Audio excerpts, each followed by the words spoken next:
మార్గశిర మాసంలో లక్ష్మీదేవి పూజ చేసుకొని లక్ష్మీవార వ్రతాన్ని ఆచరించడం వలన సంపద, శ్రేయస్సు, ఆరోగ్యం కలుగుతాయి. శ్రావణ మాసం అంటే లక్ష్మీదేవికి ఎంతో ప్రీతికరమైన మాసం కదండి. మనం శ్రావణ మాసంలో లక్ష్మీదేవి అమ్మవారికి ప్రత్యేకంగా పూజలు చేస్తూ ఉంటాం. వరలక్ష్మి వ్రతం కూడా జరుపుకుంటూ ఉంటాం. అలాగే శుక్రవారం రోజున అమ్మవారిని ప్రత్యేకంగా పూజిస్తాం. అలాగే మార్గశిర మాసంలో కూడా గురువారం రోజున లక్ష్మీదేవి అమ్మవారిని విశేషంగా పూజించాలి. శ్రావణ మాసంలో అమ్మవారిని ఏ విధంగా పూజిస్తామో అలానే మార్గశిర మాసంలో కూడా అమ్మవారిని అంతే విశేషంగా పూజించాలి.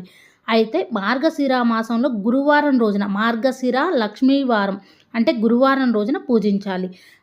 శ్రావణ మాసంలో మనందరం కూడా వరలక్ష్మీదేవి అమ్మవారిని పూజిస్తూ ఉంటాం. వరలక్ష్మి వ్రతం కూడా జరుపుకుంటూ ఉంటాం. శ్రావణ మాసంలో వరలక్ష్మి వ్రతాన్ని ఆచరించడం వల్ల మనకి ఆర్థిక సమస్యలు తొలగిపోతాయి. అలాగే మార్గశిర మాసంలో మార్గశిర గురువారం రోజున లక్ష్మీదేవి అమ్మవారిని పూజించడం వలన మనకే కాకుండా మన పుట్టింట్లో కూడా ఆర్థిక సమస్యలన్నీ తొలగిపోతాయి. మార్గశిర మాసంలో మనం అమ్మవారిని పూజించామనుకోండి, మన పుట్టింట్లో ఉన్న రుణ సమస్యలన్నీ తొలగిపోతాయి. అందుకే మార్గశిర మాసం కూడా చాలా ప్రత్యేకమైనది.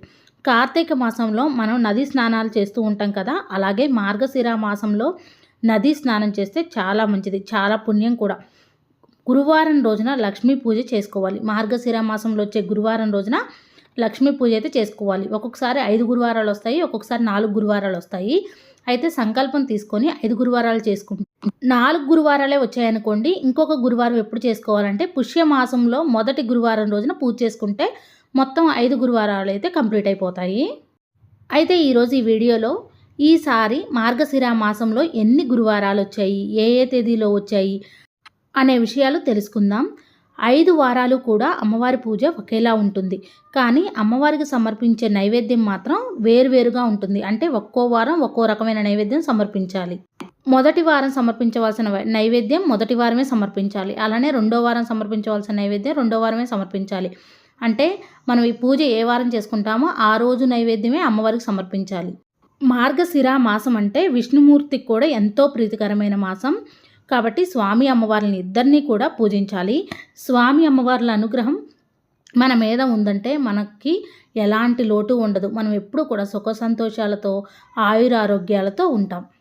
ఈసారి మనకి మార్గశిర మాసంలోనే గీతా జయంతి, దత్తాత్రేయ జయంతి, సుబ్రహ్మణ్య షష్ఠి వస్తుంది. అలానే ధనుర్మాసం కూడా ప్రారంభమవుతుంది. ఈ 2024 సంవత్సరంలో మార్గశిర మాసం డిసెంబర్ 2 సోమవారం రోజున ప్రారంభమవుతుంది. డిసెంబర్ 30 సోమవారం రోజుతో ముగుస్తుంది. ఈసారి మార్గశిర మాసంలో 4 గురువారాలు వచ్చాయి. మార్గశిర మాసం ఎప్పటి నుంచి ప్రారంభమవుతుందంటే డిసెంబర్ 2 సోమవారం నుంచి ప్రారంభమై డిసెంబర్ 30 సోమవారంతో ముగుస్తుంది.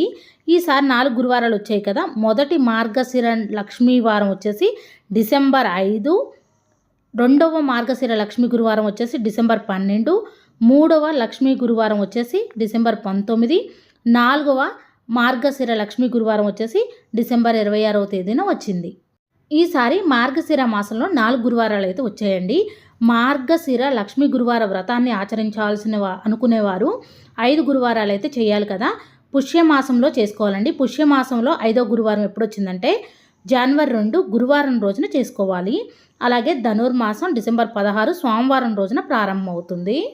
మార్గశిర మాసం అంటే చాలా ప్రత్యేకమైన మాసం అండి. ఎందుకంటే మనం ప్రతి శుక్రవారం అలానే శ్రావణ మాసంలో లక్ష్మీదేవి అమ్మవారిని పూజిస్తాం కదా, అది మన కోసం పూజిస్తాం. మార్గశిర మాసంలో లక్ష్మీదేవి అమ్మవారిని పూజించామనుకోండి, మన తల్లిదండ్రులకి మంచి జరుగుతుంది, మనకి మంచి జరుగుతుందండి. మన పుట్టిల్లు బాగుంటేనే మనం కూడా బాగుంటాం కదా. మన పుట్టింటికి మంచి జరగాలంటే మార్గశిర మాసంలో తప్పకుండా లక్ష్మీదేవి అమ్మవారిని పూజించాలి. స్వామి అమ్మవారిని ఇద్దరినీ కూడా పూజిస్తే మంచిది. అయితే మార్గశిర లక్ష్మీ గురువారం రోజున గురువార వ్రతాన్ని ఆచరించాలంటే కొన్ని నియమాలు అయితే పాటించాలి. ఆ నియమాలు ఏంటో ఇంకొక వీడియోలో షేర్ చేస్తానండి. ఆ నియమాలను పాటిస్తేనే పూజ చేసుకోగలుగుతాము. ఆ నియమాలను పాటిస్తూ లక్ష్మీవార వ్రతాన్ని చేసుకుంటే చాలా మంచిది. కొంతమంది లక్ష్మీవార వ్రతం చేయలేని వాళ్ళు ఉంటారు. అలాంటి వారు నార్మల్గా అయినా గురువారం రోజున లక్ష్మీదేవి అమ్మవారి పూజను చేసుకోవచ్చు. మార్గశిర లక్ష్మీ గురువారం రోజున అమ్మవారికి పూజ చేసుకొని వ్రతకథని వినాలి లేదా చదువుకోవాలండి. లక్ష్మీవార వ్రతకథను కూడా ఇంకొక వీడియోలో షేర్ చేస్తానండి. కొన్ని నియమాలు అయితే తప్పకుండా పాటించాలి. అమ్మవారి పూజా విధానం కూడా ఇంకొక వీడియోలో షేర్ చేస్తాను. నా ఈ వీడియో మీకు నచ్చిందని అనుకుంటున్నాను. ఎంతో కొంత యూజ్ అయిందని అనుకుంటున్నాను. నా వీడియో నచ్చితే ప్లీజ్ లైక్ చేయండి, షేర్ చేయండి, కామెంట్ చేయండి ఫ్రెండ్స్. కొత్తవారు ఎవరైనా మన ఛానల్ చూస్తున్నట్టయితే సబ్స్క్రైబ్ చేసుకోండి. Thank you for watching. Bye అండి.